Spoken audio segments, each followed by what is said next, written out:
You're listening to the Podcast Factory. Bienvenue pour un nouvel épisode HR Meetup, votre podcast sur les passions au travail et les ressources humaines. À ma droite, j'ai Estelle Mantior. Nous sommes dans une rubrique Humana, bien évidemment. Bonsoir Michel. Bonsoir. En face de nous, nous avons deux invités. Alors, je vais commencer par Moira. Bonjour Moira. Bonjour Michel. Merci de nous avoir rejoints chez Transforma. Avec plaisir. Et puis, j'ai Audrey aussi. Bonjour à tous les deux. Vous êtes les prochaines intervenantes de notre soirée Humana. Et il y a plein de choses nouvelles qu'on va vous raconter aujourd'hui au micro. Peut-être un petit rappel sur ce que c'est Humana. Qu'est-ce qu'on essaie de créer finalement avec cette communauté?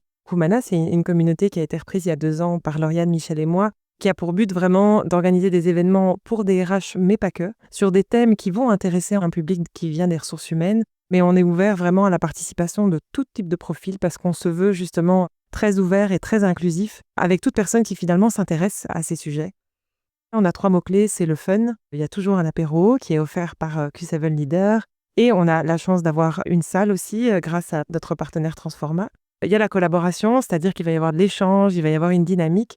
Et puis, notre espoir, c'est que chaque participant parte de la session avec vraiment quelque chose qu'il va pouvoir intégrer dans sa pratique dès le lendemain. Et ça tombe bien, c'est un vendredi. Pour mettre ça en place au travail et peut-être éventuellement discuter de ce qu'il a vécu et de ce qu'il a appris durant la session. Donc j'espère que cette session-ci, et j'en ai en vrai aucun doute, qui sera animée par Audrey et Moira, nous permettra d'être un peu plus conscients finalement du monde qui nous entoure et de l'impact d'être conscient ou pas conscient de ces différences. Chez nous, le vendredi, c'est pas chouette, c'est vendredi, la semaine se termine, c'est le week-end. Chez nous, le vendredi, c'est chouette, je vais pouvoir mettre en pratique ce que j'ai appris chez Humana la veille. Exactement.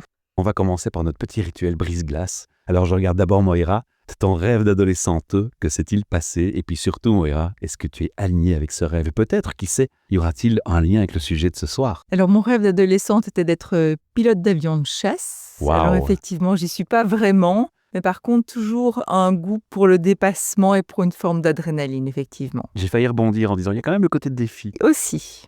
Audrey. Mon rêve d'adolescente, c'était d'être géologue. Moi, je rêvais d'être le Haroun Tazieff féminin. J'en suis pas très loin, finalement, je crois. Je suis dans l'exploration. Les volcans, c'était beaucoup de couleurs aussi. La lave, c'est de la couleur et de la chaleur. Je travaille dans l'humain aujourd'hui. Ça rejoint un peu.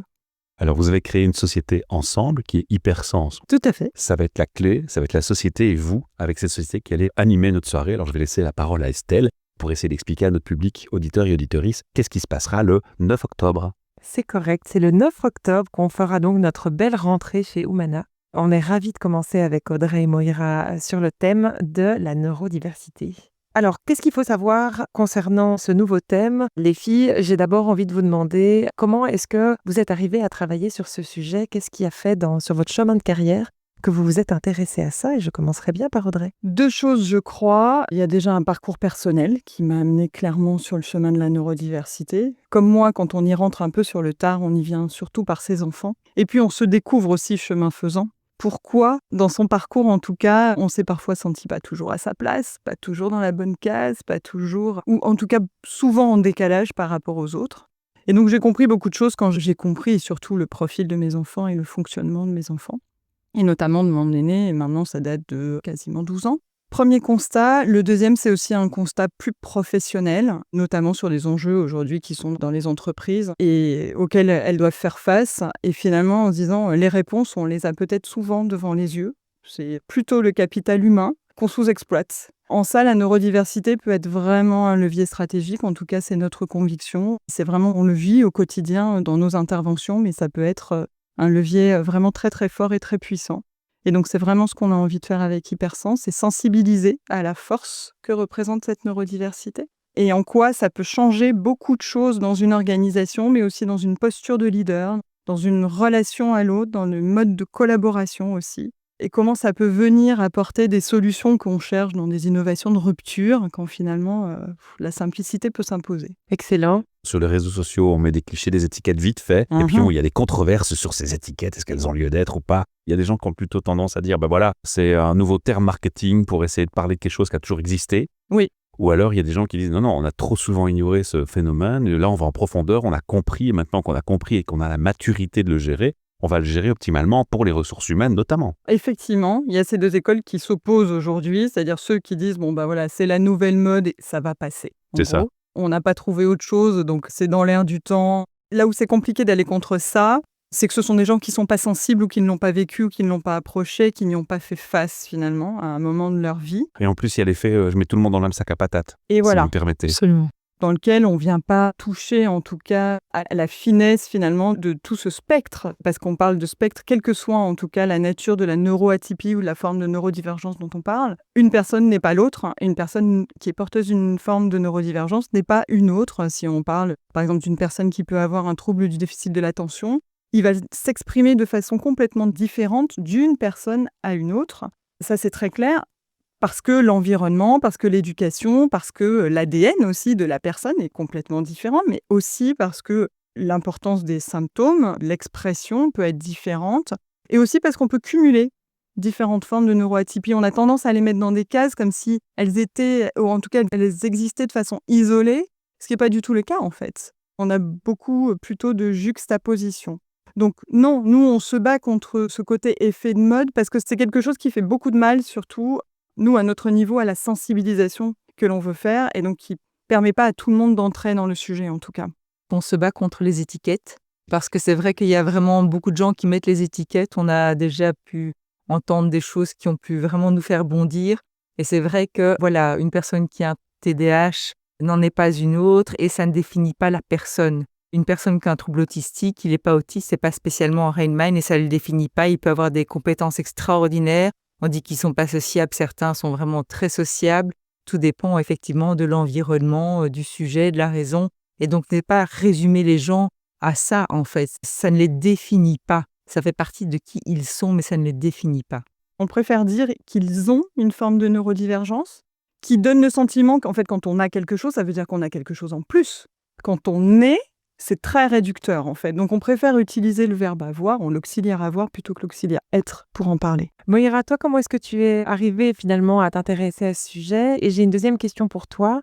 Comment est-ce que tu approches cette complexité justement par rapport au monde de l'entreprise? Comment j'ai connu le sujet? Je suis tombée dedans quand j'étais petite, par un papa qui est déjà un haut potentiel et voilà, qui a vraiment des grandes singularités cognitives. Mon frère, donc ça a toujours fait partie de ma vie. Mais j'ai vraiment pris conscience de ce que c'était il y a plus de 17 ans, quand mon fils aîné a été diagnostiqué TDAH, et je m'y suis vraiment fort intéressée parce qu'il y a 17 ans, on n'en parlait pas. C'était plutôt un enfant mal élevé, qui n'était pas invité, etc. Donc de nouveau, un peu comme Audrey, c'est le côté familial qui nous mène à ça. Vraiment des questionnements où effectivement, quelqu'un qui a un potentiel, c'est pas toujours facile, il peut apprendre très facilement. Voilà, en tout cas, à l'occurrence, au niveau familial, c'était comme ça. Mais c'est pas pour ça que c'est facile pour autant. Et donc, c'est toujours un sujet qui m'a fort intéressée. Par la rencontre avec Audrey, on a décidé de s'intéresser à l'entreprise parce que aussi, d'expérience, il peut y avoir des décalages, il peut y avoir des ennuis très vite que j'ai pu expérimenter dans ma carrière, me rendre compte qu'il y avait des choses que je comprenais vite et que les autres captaient pas, et vraiment des grandes questions par rapport à ça.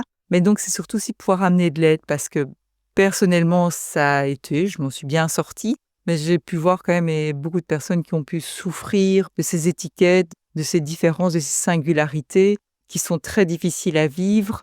Tout le monde n'est pas mal quand on est neurodivergent, mais pour certaines personnes, c'est difficile. Et la sensibilisation est importante, c'est juste ouvrir les yeux, enlever les œillères des gens en disant « mais voilà, on est tous différents, il y en a qui sont un peu plus différents des autres, qui sont hors de la norme, et puis pour d'autres, voilà, ça va bien ». Et qu'est-ce qui vous distingue d'autres entreprises qui font les mêmes activités, les mêmes propositions que vous?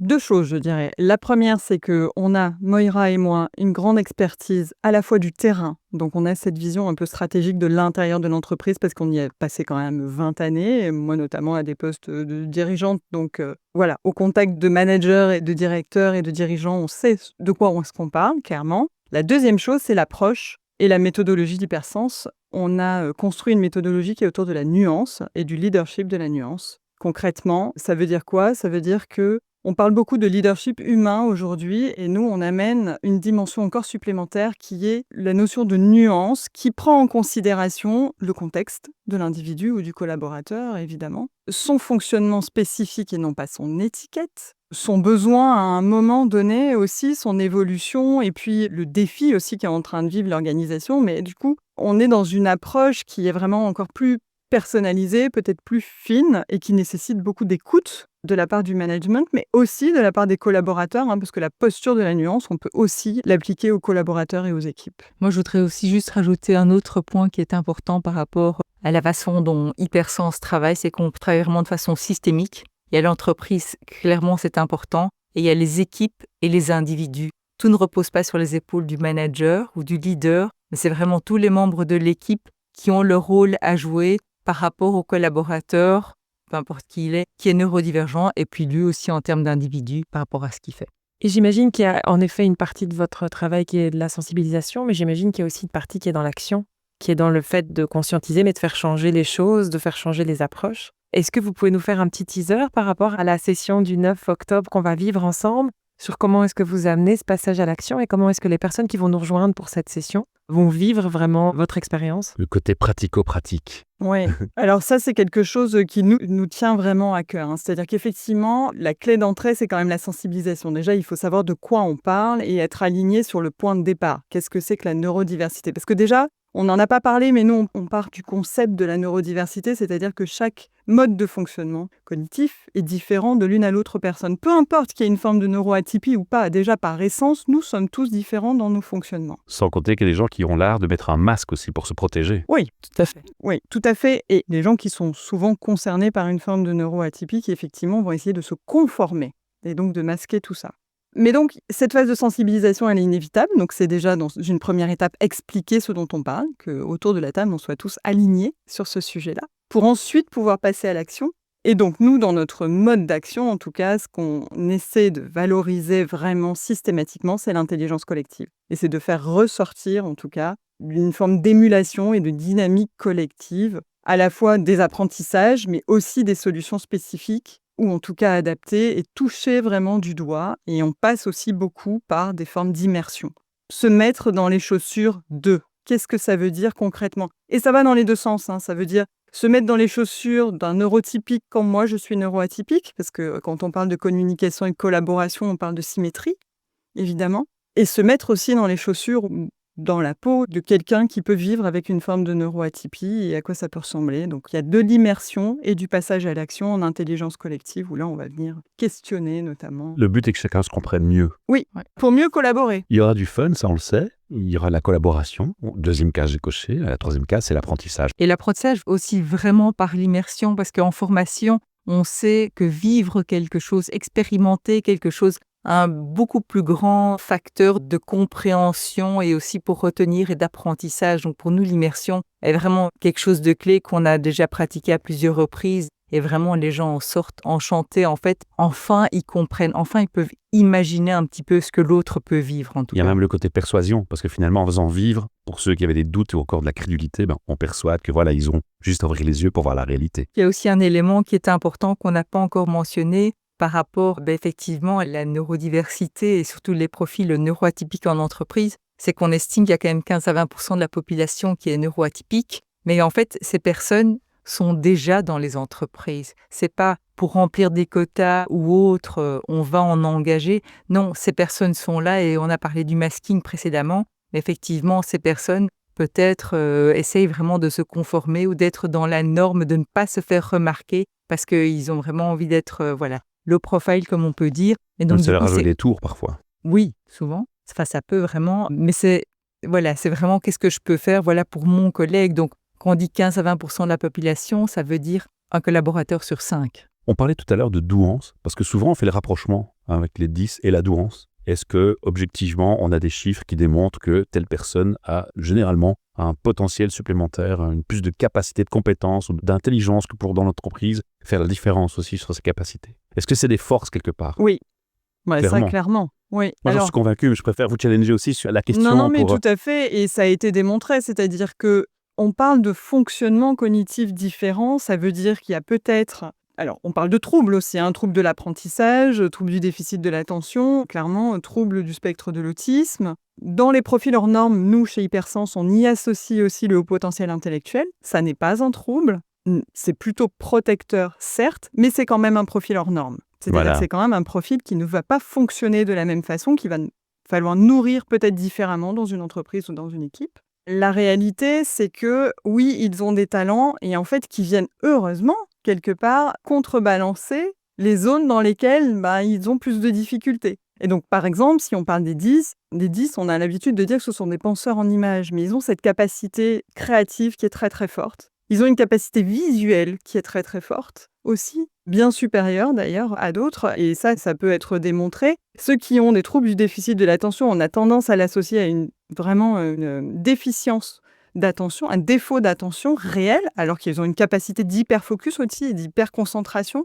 mais qui leur permet aussi d'être en prise de décision rapide, par exemple dans des situations de crise, ce qui en fait de très bons gestionnaires de crise, ce qu'on a tendance à oublier aussi. Mais tout ça est logique, c'est le corps humain. Quand quelqu'un est aveugle, il développe plus fortement son ouïe. Oui. C'est des choses qu'on connaît depuis des siècles et c'est une évidence pour tout le monde, mais pourtant cette évidence n'est pas l'évidence quand on parle de ce sujet-là. C'est quand même un comble. Ça fait peur en tout cas. Et donc effectivement, on a tendance à associer à neurodivergence, déficience. Pour rebondir sur ce qu'Audrey disait, la peur est vraiment, les gens, quand ils ont peur d'un sujet, ils ne connaissent pas le sujet, ils en ont peur. Et ils rejettent. Certaines entreprises, effectivement, nous ont dit on en a peur, on n'a pas le temps de gérer ça, ça va être compliqué, ça va nous coûter de l'argent. Alors qu'on n'est pas là. Une étude a démontré que les coûts d'adaptation sont vraiment très faibles pour vraiment inclure, ou en tout cas pour le bien-être des personnes neurodivergentes. C'est des questions de luminosité, c'est des questions de bruit, etc. Il faut pas De toujours management faire de aussi, management surtout. aussi humain, de posture. Les coûts sont pas spécialement énormes, mais c'est vrai qu'en apprenant un peu plus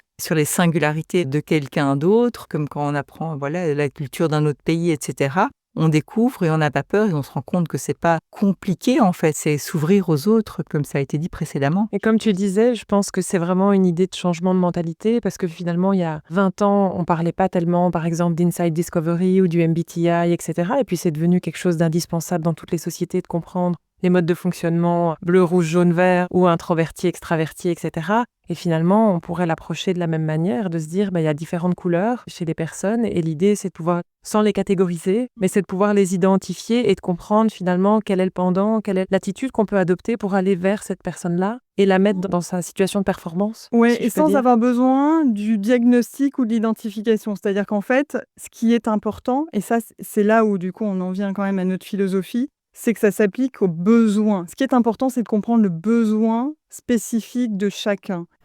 Ce qui est intéressant, c'est que ces profils-là, dans une organisation, ils viennent titiller un peu la norme, les modes de gouvernance, le management, les formes de leadership. Ils viennent un peu challenger tout ça. Et en fait, quelque part, ça amène du progrès, mais du progrès pour tous. Donc on dit souvent, nous, ça n'est pas faire plus pour certains, parce que c'est ce qui peut freiner clairement des organisations ou des managers sur le sujet, c'est faire mieux pour tous. Et ce que vous faites pour certains bénéficie à tous. J'ai envie de rajouter sur ça, et je crois que ce sera un bon mot de conclusion, tu me diras ce que tu en penses, mais où est le mal d'apporter un peu plus d'intelligence émotionnelle dans une entreprise? Parce que finalement, c'est de ça dont on parle.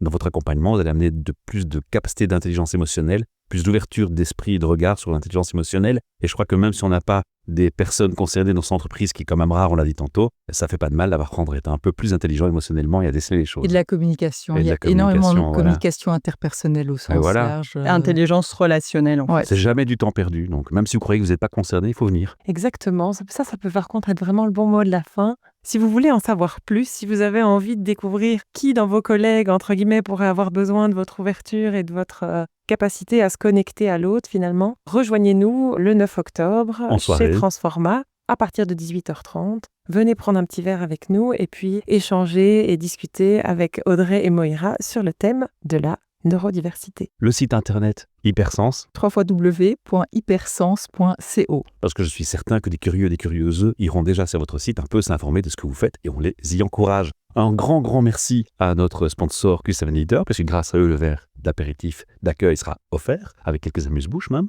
Merci à Transforma Bruxelles qui nous offre la salle aussi généreusement pour passer une super soirée ensemble. À très bientôt pour de nouvelles aventures. Humana. Et si vous voulez laisser un message vocal à Audrey et à Moira avec une question de gratitude, un commentaire, il y a un lien dans le descriptif du podcast. Vous cliquez dessus, vous enregistrez, vous envoyez le message, je leur fais suivre. À bientôt. Génial, merci. Merci, Merci au revoir. beaucoup. You're listening to the Podcast Factory. Ce projet podcast est une initiative créée et proposée par l'ASBL de Podcast Factory Org avec le sponsor de Transforma BXL Innovation Playground, espace de coworking à Ever.